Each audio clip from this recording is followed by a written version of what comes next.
I'm Elizabeth Martin, a 45-year-old marketing manager.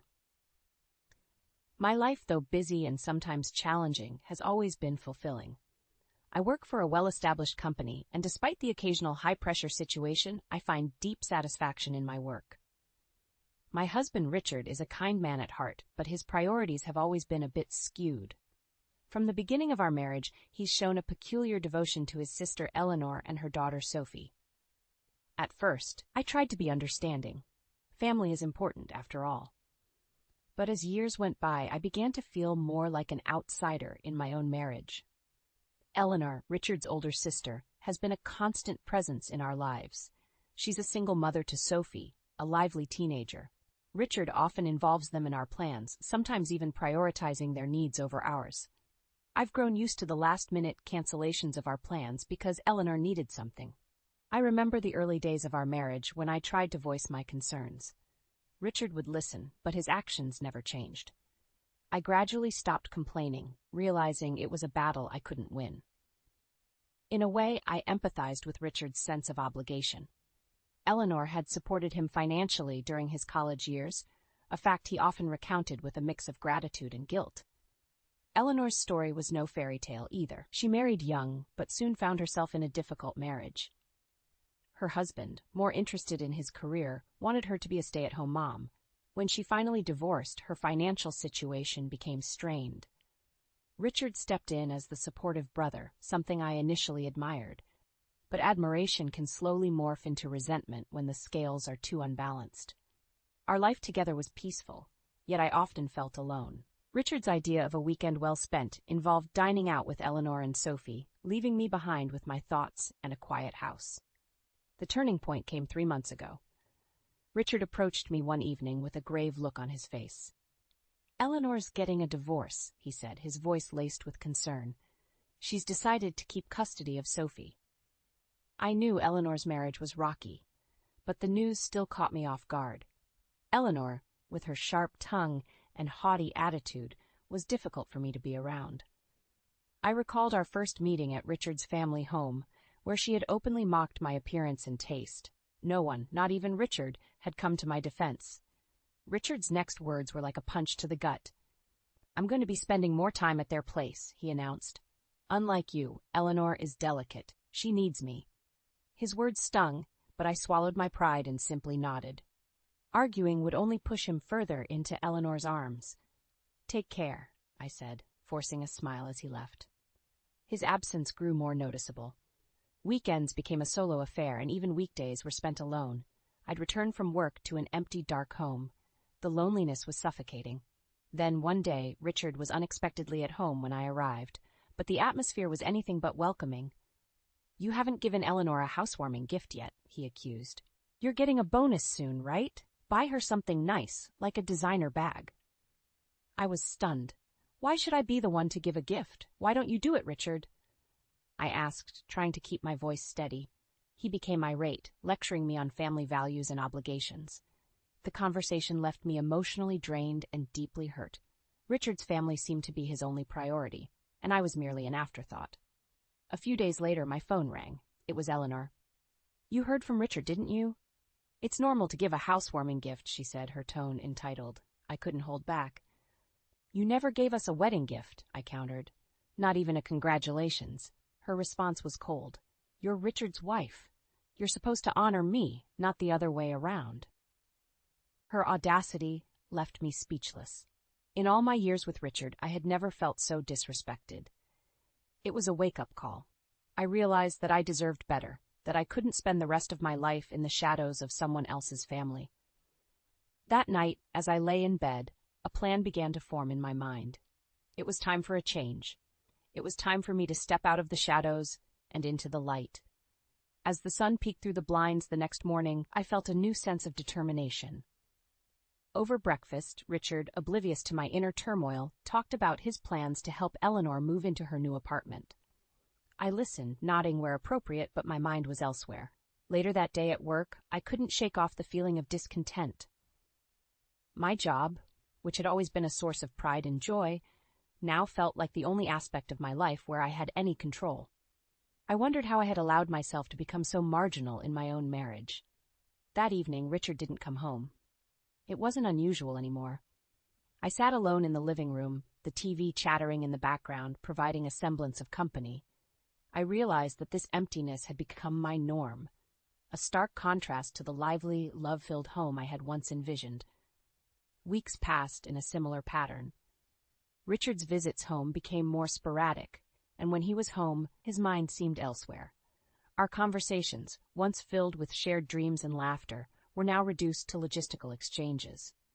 One day, I returned home earlier than usual to find Richard waiting for me. He had a strange look in his eyes, a mix of guilt and something else I couldn't quite place. "Elizabeth, there's something I need to tell you," he began hesitantly. My heart raced, anticipating more bad news. Eleanor's divorce has taken a toll on her. She's struggling to cope, and I think we should help her more, he said. I felt a sense of déjà vu, another request to put his sister's needs above our own. "What do you mean by help her more?" I asked, trying to keep my voice calm.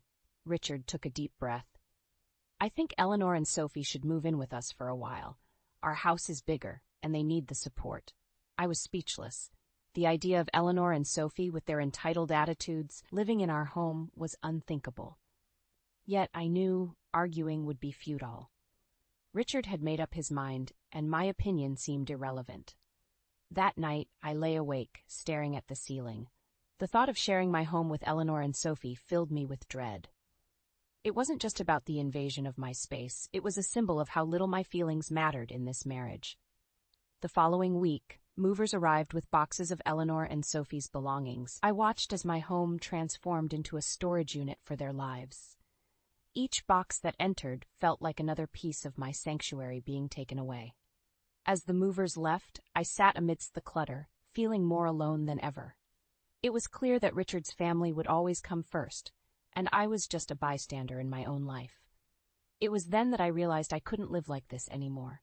I needed to make a change, for my own sanity and happiness. I had to find the courage to step out of the shadow of Richard's family and reclaim my life. As I pondered my next steps, I knew one thing for sure. I couldn't continue living in a home that no longer felt like mine. I needed to find a place where I could be myself, free from the burden of being the unacknowledged partner in my own marriage. In the days that followed, the atmosphere in our house shifted dramatically. Eleanor and Sophie's presence was overwhelming, their personalities and habits encroaching on every aspect of my once peaceful home. Richard seemed more distant than ever, his attention fully consumed by his sister and niece. I started spending more time at work, often staying late to avoid returning to a house that no longer felt like mine. My colleagues noticed the change in my demeanor, but I brushed off their concerns with a smile and a shrug. Inside, I felt a growing sense of despair. One evening, as I finally mustered the courage to return home, I found Richard waiting for me, a stern look on his face. "Elizabeth, we need to talk," he said, his tone devoid of warmth. My heart sank. "What is it, Richard?" I asked, bracing myself for what was to come. "It's about Eleanor and Sophie," he began. "They're going through a tough time, and I think we need to do more to support them." I felt a flash of anger. "More?" I echoed incredulously. "Richard, they've already taken over our home. What more do you expect from me?" He frowned, his patience wearing thin. "I expect you to be a part of this family, Elizabeth. That means supporting each other, no matter what." I couldn't believe what I was hearing. My role in this family had been reduced to a mere supporter, an afterthought in my own life. "And what about us, Richard? What about our marriage?" I asked, my voice trembling with emotion. He avoided my gaze. "This is important to me, Elizabeth. You need to understand that." The conversation went in circles, with Richard refusing to acknowledge my feelings. It was clear that his loyalty lay with Eleanor and Sophie, and I was just an accessory in his life. That night, I lay awake in bed, a mix of emotions churning inside me. I felt betrayed, neglected, and utterly alone. It was a painful realization, but I knew that my marriage as I had known it was over. The next day, I made a decision. I would no longer be a bystander in my own life. I started searching for a new place to live, a haven where I could rebuild my life on my own terms. It wasn't easy. The thought of leaving the home I had built with Richard was daunting, but the prospect of staying in a loveless marriage was far worse. After several weeks of searching, I found a small apartment in a quiet neighborhood. It was modest, but it was mine. I signed the lease with a mixture of fear and excitement. I didn't tell Richard about my plans. I knew he wouldn't understand, and I no longer cared to seek his approval. I began packing my belongings in secret, each item a reminder of the life I was leaving behind. The day I moved out, Richard was at work. I left him a note, explaining that I needed space and time to think about our future. It was the most difficult thing I had ever done, but as I closed the door to our house for the last time, I felt a weight lift off my shoulders. I was alone, but for the first time in a long time, I felt free. The first few nights in my new apartment were filled with a mix of emotions. The quiet was both unsettling and liberating. I missed the familiarity of my old home, but I relished the freedom of my new space. This small apartment was a blank canvas, a place where I could start painting a new chapter in my life. As I unpacked my belongings, each item evoked a memory, a piece of the life I had shared with Richard. Some brought smiles, others tears. But with each box I emptied, I felt lighter, as if shedding the weight of years of unacknowledged feelings and unmet needs. The following week at work, my colleagues noticed the change in me. "You seem different, Elizabeth," one of them commented. "Lighter, somehow." I smiled, realizing that the decision to leave had not only changed my living situation, but had also started to change me. "I guess I am," I replied. Richard's reaction to my departure was a mix of confusion and frustration. He called several times, leaving messages that ranged from pleading to angry. I listened to each one, my resolve strengthening with his every word. One evening he showed up at my office, unannounced. "Elizabeth, we need to talk," he said, his face a picture of bewilderment and concern. I agreed to talk, but on my terms. We met at a nearby cafe, a neutral space where I felt more in control. "Why did you leave?" Richard asked, his voice tinged with disbelief. "I needed space, Richard," I replied calmly. "Space to think, to breathe, to be myself." He struggled to understand, his mind still entangled in the obligations to his sister and niece. "But we're a family," he insisted. "You can't just walk away from that." I shook my head. "A family should be a partnership, Richard. It's about mutual respect and understanding. I haven't felt that in a long time." Our conversation circled, with Richard trying to persuade me to return and me standing firm in my decision. It was clear that we were at an impasse, our paths diverging after years of walking side by side. After we parted ways, I walked back to my apartment, feeling a sense of peace. The conversation had confirmed that I had made the right decision. For the first time in years, I was choosing myself, my happiness. The days turned into weeks, and slowly, my new apartment began to feel like home. I decorated it with things that brought me joy, colors that lifted my spirits, and pictures that reflected my journey. I also started to explore new interests, joining a local book club and signing up for a pottery class. These activities brought new people into my life, people who knew me as Elizabeth, not as Richard's wife. I was rediscovering parts of myself that I had long forgotten or neglected. In this newfound freedom, I also found the courage to reflect on my marriage. I acknowledged the good times we had shared, but I also faced the painful truth of how unbalanced it had become. It was a bittersweet realization, but it was essential for my growth.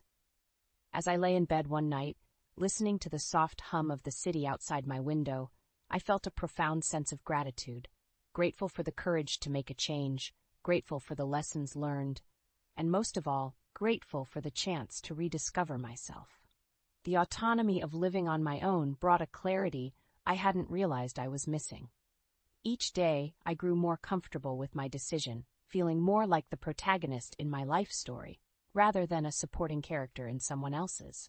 However, this new chapter was not without its challenges. A couple of months into my solo journey, I received a call that would once again shift the course of my life. It was from a private investigator I had discreetly hired after moving out, prompted by a nagging suspicion about Richard's increasingly odd behavior and absences. The investigator's findings were a harsh blow. Richard had been having an affair. The revelation was both shocking and oddly liberating. It explained so much of his recent behavior, the distance, the preoccupation. The pieces of a puzzle I didn't know I was assembling suddenly fell into place. Armed with this information, I confronted Richard. He was stunned, unprepared for my newfound assertiveness and the evidence I presented. His apologies and excuses fell on deaf ears. The betrayal was the final nail in the coffin of our marriage. I initiated the divorce proceedings, a process that was both painful and empowering. The legalities were complex, but I navigated them with a newfound resolve, fueled by the desire to close this chapter of my life. Richard's reaction to the divorce ranged from disbelief to anger, and finally, the revelation of his affair had consequences beyond our marriage. It affected his reputation, his relationships with friends and family, and most significantly, his relationship with Eleanor and Sophie. Eleanor and Sophie's reaction to the news was a mixture of shock and denial. They had placed Richard on a pedestal, and the revelation that he was capable of such deception shattered their image of him. As the divorce finalized, I found myself on the other side of a journey I never expected to take. I was now a single woman, with a past that was a mix of fond memories and painful lessons. But more importantly, I was a woman who had found her voice, her strength, and her independence. The settlement from the divorce, including alimony, was fair but hardly a windfall. It was not about the money, it was about the acknowledgement of my worth and the years I had invested in a marriage that ultimately failed me. Post-divorce, Richard's life took a downturn. His affair had not only cost him his marriage, but also his reputation. The ripple effects were evident in his professional life, and soon he left his job. For me, life after divorce was about rediscovery. I continued exploring new hobbies and interests, building a network of friends who valued me for who I was, not for my marital status or who I was married to. The freedom of this new life was exhilarating. I traveled, I read, I created. I lived on my terms, with no apologies or excuses. The world, once so narrow and confined, now seemed vast and full of possibilities. As I settled into my new normal, I realized that the end of my marriage was not just an ending, but also a beginning of a life where I was the author, where each day was a blank page waiting to be filled with my story, written in my words. Life has a way of testing you, offering lessons wrapped in unexpected envelopes.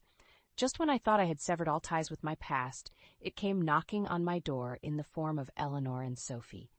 I received a message from Sophie, now a young adult, her tone desperate. "Aunt Elizabeth, we need your help. Things have been really tough since you left." I paused upon reading it, a whirlwind of emotions overtaking me.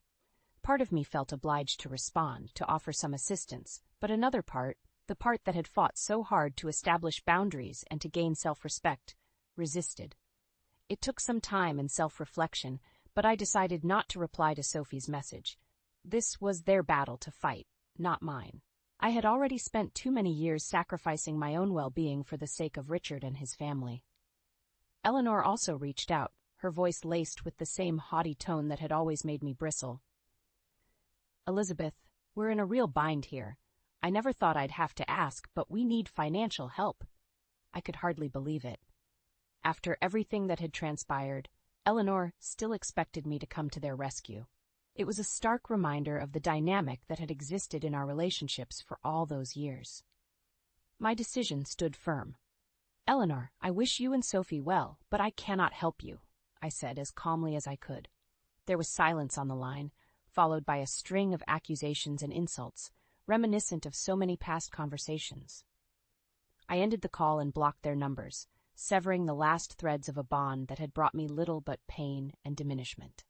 My heart raced with a mixture of guilt and empowerment, signaling the end of an era. At that moment, I knew I had truly turned a page. I felt a complete detachment from the life I once knew, a life where I was unseen and unheard. That night, as I lay in bed, I considered the full weight of the step I had taken. There was a profound sense of finality in my refusal, a clear line drawn between my past and my present. In the silence of my apartment, I pondered the journey that had led me to this point. There was a haunting loneliness in recognizing that I was now entirely on my own, that the family I had once been part of, for better or worse, was now nothing but a part of my history. Yet, with the loneliness came a powerful realization of my strength and independence. I no longer needed the approval or validation of others to feel worthy. I was my own person, standing on my own ground, guided by my own principles and desires. The next morning, I awoke with a newfound sense of peace. I had faced my past head-on, and in doing so, I had found a deeper sense of self. It was a freedom born not just from my new life, but from the recognition of my inner resilience and the courage to uphold my boundaries. The dawn of each new day greeted me with a promise, a whisper of the untold possibilities that lay ahead. My journey, marked by turmoil and triumph, had led me to embrace solitude, not as a burden but as a companion. With each sunrise, I grew more attuned to the rhythms of my own heart, my life now a melody composed of my choices and desires. In the solitude of my new chapter, I sought a friend, a non-judgmental companion to share the quiet moments that bookended my days of self-discovery. The idea of adopting a dog began as a whisper in my mind, a gentle nudge that grew louder with time. One brisk Saturday morning, I walked into the local animal shelter, a sense of mission guiding my steps. The cacophony of barks and whimpers could have been overwhelming, but instead, it felt like a chorus of hope of second chances. My gaze met a pair of soulful brown eyes belonging to a middle-aged beagle mix with an earnest expression. He wagged his tail tentatively, as if unsure of his place in the world, much like I had been. It was a connection that needed no words. I knew he was the one. I named him Max, and together we embarked on the next leg of our journey, both of us seeking love and acceptance in a new beginning. In the company of Max, my home, once a silent space, filled with the soft patter of paws and the comforting presence of another beating heart. Our walks became a meditative ritual, a time to reflect on the path traveled and to revel in the simple joy of being alive, of being free. Looking back, the road I had traveled seemed intricately woven with pain and purpose. I often pondered on the lessons learned, the tears shed, and the laughter echoed in the corridors of time. Above all, I had learned the paramount importance of self-care and independence, the foundations upon which my new life was built. Freedom had been a costly pursuit, both emotionally and financially, but its rewards were immeasurable. I no longer saw myself through the lens of others, but rather through my own understanding of who I was and who I wanted to be. Some nights, Max and I would sit by the window, watching the stars twinkle in the vast canvas of the sky. In those moments of quiet companionship, I realized that while the future was unwritten, I approached it not with trepidation, but with curiosity and a sense of adventure. I had indeed come a long way, from the unacknowledged partner to a woman of resilience and substance. My journey bore witness to the metamorphosis of a soul from the shackles of neglect to the wings of autonomy. As I pen down these final words, the chapter of my rebirth draws to a close. Yet, the story of Elizabeth Martin is far from over. With Max by my side and a heart open to life's infinite tapestry, I step forward, a weaver of my own destiny.